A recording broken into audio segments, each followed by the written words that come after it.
What's up, guys? Today we're going to be testing out the Lancer Tactical AR-15. Unfortunately, I ran out of ammo, so we're just going to try to test it based on this other stuff. Oh wait, there's a few bullets in there. So this is auto. Probably like 12 rounds per second. This is semi-auto.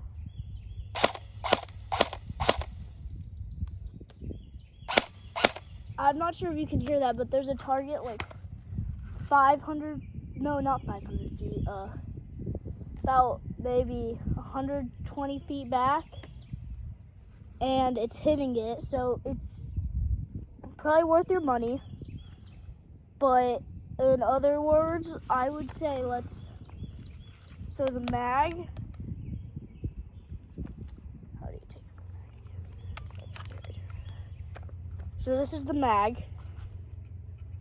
Probably like, it's 30 round capacity. Probably needs a bigger mag. I wish I could get a drum mag for it. Subscribe, get me to 15 subscribers and I'll get one.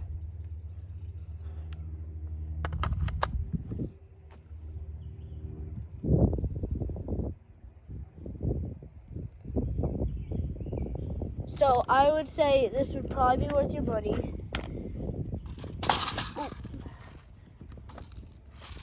Compared to this $52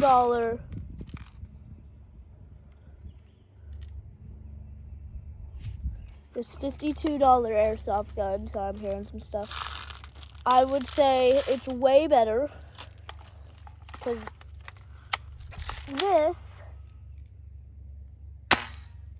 that was actually shot pretty straight.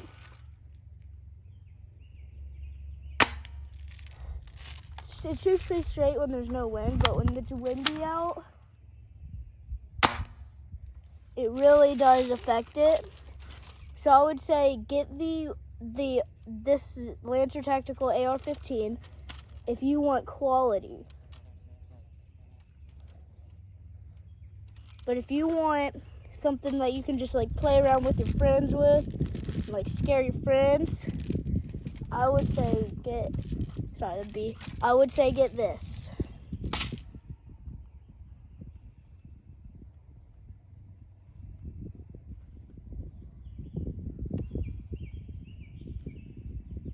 All right, guys, I'll see you in the next one. I'll see you guys in the next one.